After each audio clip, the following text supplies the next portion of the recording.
Hi guys, this is Gal from the WordPress channel, and in this tutorial I'm going to tell you how you can build a registration form using Elementor. And by registration form I mean a form that can create a new user in WordPress, and we are going to do it using PHP, and we are going to create our own plugin. Now this tutorial is about how you can create a registration form, but if you understand the fundamental of what I'm going to teach you, you can do a lot more than just creating a registration form. You can basically use an Elementor form to manipulate data, and this is the way you can do API connections and maybe create new product from the front end. Let's say you have a listing site and you want the user to create their own listings in your site from the front end, and you want to build those forms using Elementor. So this is the way to do it. So this tutorial is about a registration form, but if you understand what we are doing, you can do a lot more than just that. Anyway, let me show you what we got here. So this is how our form going to look like, and this is my WordPress site. Right now there is only one user, and I'm going to create a new user. So this is the registration form. This is my name. It's actually Gal with an L, Haddad, and the username will be Gal, and the password will be 1234, and this is my email. And I'm clicking the send button, and you can see that if I refresh here, I actually created a new user. And if I will go into a private mode and I will go into my website, let's copy this right here, and I will do a login 1234, and it works. So we created a new user using Elementor, and there's one more thing I want to show you. If I create another user, let's say give him the same name and give it the same nickname, for example, the same username, for example, and the same email even, we can see that there is an error. So if there is an error, we get notified by the form. So it's really a working registration form. You can take this code, and even if you don't understand what we are doing, you can take this plugin that I'm making here, and I'm gonna add a GitHub link for it in the tutorial description, and you can just use it. It works, and it works fine, and you can take it into your own website if you want. Anyway, I created another user. Let's see if it actually worked, and here is our new user. Anyway guys, let's begin understanding how to do it. So, and by the way, this tutorial it's an advanced tutorial. Again, you can just take the code and use it on your own website even if you don't understand it, but I do expect you to understand PHP and hooks and how to use Elementor if you really want to understand the tutorial. I'm not going to explain everything from zero. So keep that in mind. This is an advanced tutorial, and let's begin. Okay guys, so let's begin, and we begin by creating our form. And since this is an advanced tutorial, I'm not really going to go to how to create a form. I'm just going to go over it really quickly. So here we have the form, and we can note that the form name is create new user. This is actually important because we are going to use it later on. And I also collect the first name, the last name, the username, the password, and the email. And one thing to note is that when we create a new user, and I will go over this again, but when we create a new user in WordPress, we need to give it a username, and email, and a password. Those three fields are required. The first name and the last name are not required, but I wanted to add them just so you can see how we can add fields that are not required. And we'll get to it, but just something to remember. Anyway, if we get really quickly over the fields, so we have first name, it's a text field with a column width of 50%. Last name is a text field with a 50% column width. Username is also a text field with a column of 50%. Password is password field with a 50% of column, and the email is just 100% column width. And obviously this is just the design. You can design it however you want it. It doesn't matter. This is just the way I wanted to design it. You can do whatever you want. This is just design wise. Anyway, this is our form, and you can see it actually in the website. Let's click on the preview, and this is our liquid website. And I can close this tab. Anyway, this is our form. Now that we have our form, we can start doing our PHP. So I also created, let me show you right here. It's more comfortable for me. Anyway, I created a plugin, and all this plugin right now we have is a plugin header, and you can see that the plugin is right here, Elementor form create new user, and it has one file, and this is all we have in the file. And the reason I created it in the plugin is because I find it more comfortable to do it in a plugin. But you need to know that you can do everything we do right now. You can paste the code in your functions.php in your theme folder, and it should work just fine. But I like to do it in a plugin. So I created an empty plugin. It has those headers, and you can see that the plugin is activated. Okay, it's right here. And obviously right now it doesn't do anything because I deleted all the code, and we are going to create the code together. So now we can actually begin doing the code. So let's start coding, and we need to understand that what we need to do is to manipulate the data in our form. So it will create a new user. And in order to do that, we need to understand how to use those hooks that are the Elementor form hooks, and you can read all about it right here in this documentation. And the hook that we care about is this hook right here, because it's fire out when we create a new record. So our record, it's basically going to be our user, and we can see that this hook accepts two parameters: the form records, which is the record submitted, and the Ajax handler. And again, if you don't understand exactly what it means, that's fine. I just wanted to tell you how we got this information, and it's right here from this documentation.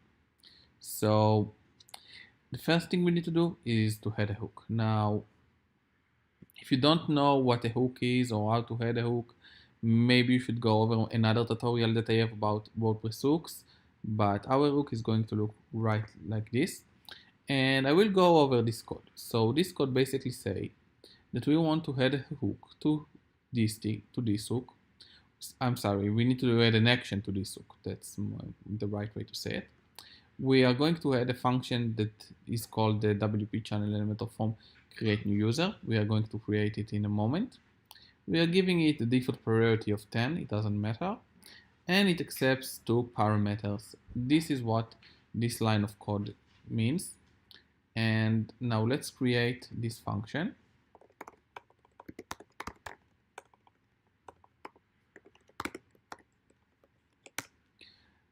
Okay. Why do I have an error? Because I misspelled function, sorry. Okay, so let's explain what we did here. We did here, we added this function to this hook. So every time we send a new record, this function that actually does nothing right now will run. Now there's one more thing to remember. This hook is using two parameters. So our function needs to accept those two parameters. And those parameters are going to be our record and our Ajax handler. So let's do that. Record, Ajax handler. That's it. So now we can begin working on this function, which is going to be our main function. So it's important to understand that from now on, every time an Elementor form is creating a new record, this function will run. This means that if we have another forms in our website, for example, a contact form, and someone is submitting a new contact form, this function will run. And obviously we don't want to create a new user when someone is submitting us a contact form.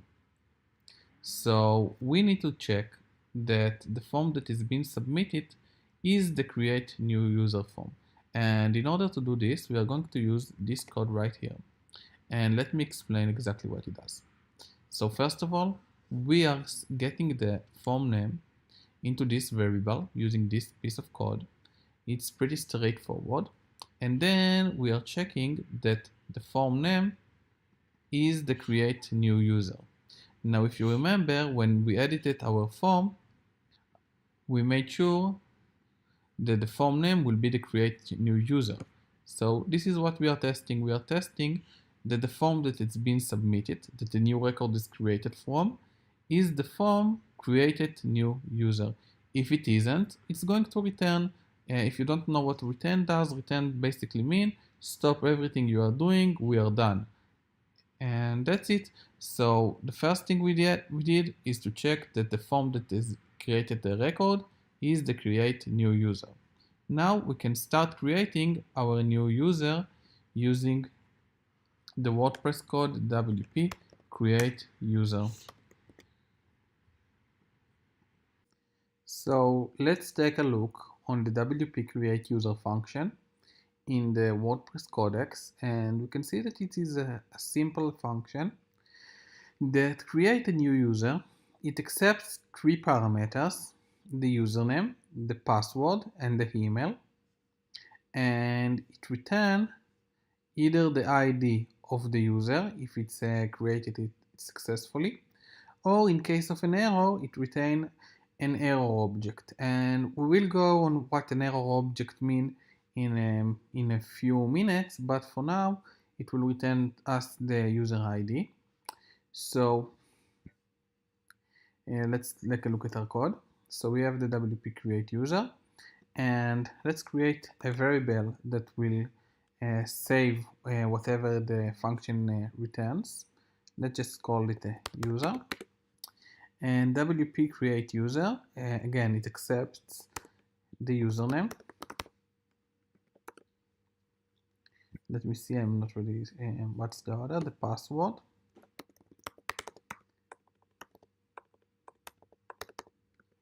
And the email. Okay, so as you can see, we have error here, here, and here, and that's because those are undefined variables. So we actually need to give those variables their value. So how do we do that? In order to do that, what we want is, if we look at our form, sorry, that's not the right tab, this is the right tab. Let me open it in the preview mode. So this is the first name and last name. You can see that they are not here. We will get into them later on. But the username is right here. The password is right here. And the email is right here. So basically what I mean is that we need to get the value from this input, from this input, and from this input, and put them here, here, and here. So how do we do that? Well, there is a piece of code that I'm going to show you. It looks like this. Copy this and let's paste it. And you can see that what this code does, it's first it gets us something that is called form data, and the form data give us all the inputs using the label, and it gives us the value.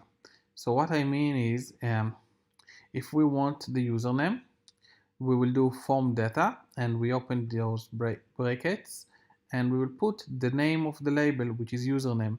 So since the label here is username, this should be username.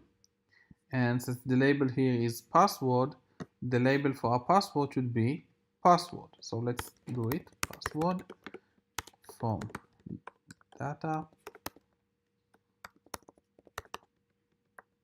and email should be form data email. And let's save this. So again, let's go over this code. First of all, we have this piece of code that honestly we don't really need to exactly understand what it does. It's basically and this is a class, and this is the method of the class that gets us the formatted data. And if you want, you can actually take a look on it right here. It's in a class called form record. Again, this is just if you want to go into it and really understand what it does. You can see it right here, but we don't care about it. So once we do this piece of code, we can get the data of all of our fields using the label. And by the way, this is why it's very important to give each of our field a label. And if we don't have a label, we can't access the data. So please note that you do that. Oh, and by the way, you can see that I made a small mistake. You can see that the password here starts with a caps lock, and the same thing with the email. It starts with a capital letter. So let's fix that, and now it should work. Okay, great. So now we create a new user, and if we save it, we can see that now our form should create a new user. So again, let me open our user interface, and let me create a new user. Call it Gal Haddad again. This is my name, so it's really the fastest. And let's call it Gal 51. Let's see, we don't have Gal 51. So okay, give it a password and 1234 and the email, and click the send button, and let's refresh the page, and you can see that it created a new user, and our form actually is working right now, and that's great. I think that that's really great. And so before we do the first name and last name, let's talk about the error that can happen. One thing that can happen is, for example, that someone is trying to register into a website using an existing username. You can only have one username, a unique username in the system. So if someone will now try to register with another Gal51, it shouldn't work. And the form should give us some kind of an error. The registration didn't work. The username already exists. So first, let me show you that right now. If I create Gal51, and let's just do this again, and give it an email. We'll do a unique email. So email is fine, but our username already exists, and I will click send. And it tells us that the form was sent successfully, but obviously it did not create another username, another user, because the username already exists. So how do we handle errors, and how do we give our user the input that an error had happened? So let's get into the code, and I'm going to paste here this piece of code, and we will explain it right now. So let's take a look at it. The first thing that we do, we have this if, and this if checks if the user is a WP error. It basically checks if it's an error object. So you remember, if we look at our the create user function, it says that it can either return the user ID, or in case of a failure, it returns an error object. So if it returns an error object, it should be a WP error, and this piece of code will run. And this piece of code, what it does, it adds an error message, and it tells the form that the success is false. So if the success is false, it means that it failed. And then we do this return, so we won't continue with this function. This is what this piece of code does, and the user get error message is part of the WP error object, because right, if the WP error is true, this means that the user is not the ID, it's a WP error, and the WP error has all these functions, and one of them is the get error message, which we have right here. So this code should now give us the fail to create new user and the error that happened. So let me show you that it actually works. Let's create a new user.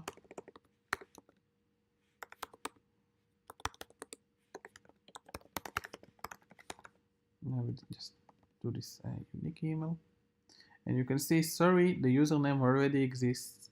And if I fix the username, but I will keep the email, sorry, the email is already in use. And if I give it a unique email, now it successfully registered our user. Okay, great. Okay, so the last thing that we need to do is to add the first name and last name. Now, if you remember, the WP create user function only accepts those three parameters, the username, password, and email. And if it successfully created a user, it will return the user ID. So how do we add the first name and last name? Well, in order to do that, we need to use another function that is called WP update user, not post, I'm sorry, user. And let's take a look on it. This function accepts user data, and it will update an existing user. So we can see that this is the data. We need to give it an ID, and once we give it the ID, we can give it everything that we want to update. So for example, we can update the first name, last name, description, the role, and basically everything that we want. So it's fairly simple. We can see an example right here. And let me paste our code that I already made right here.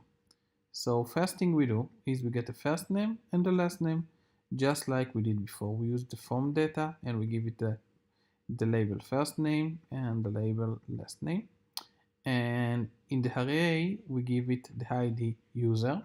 Now again, remember, the user is the WP create user. And if it successfully created a user, it will return an ID. If it didn't successfully create a user, it will return an error. And if it return an error, we will stop the function right here using this return line. So it won't get to this point. But if it does create a user, it will get into this point, and the user will be the ID of the user that we just created. So that's what we have right here. And then we give it the first name and the last name. And that's it. Let's save. And let's go into our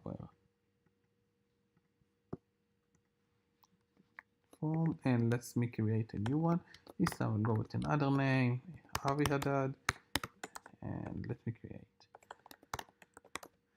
Avi 1, 2, 3, 4 and Avi at.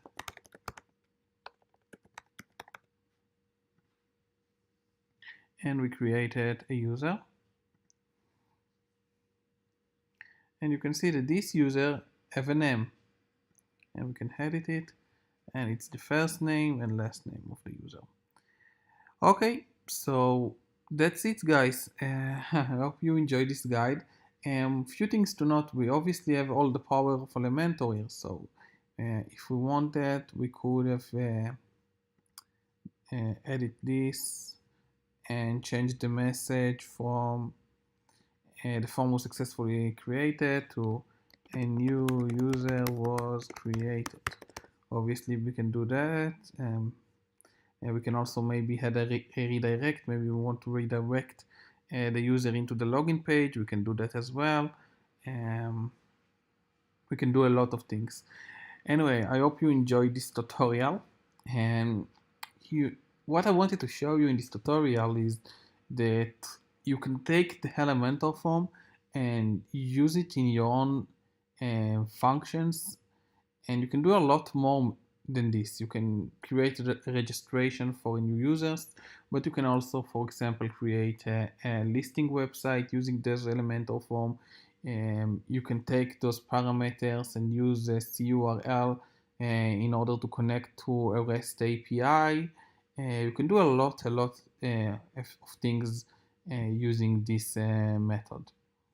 Again, I hope you enjoyed this tutorial. My name is Gal from the WordPress channel. If you enjoy it, please subscribe. There will be a lot more tutorials in the future. And that's it. Goodbye.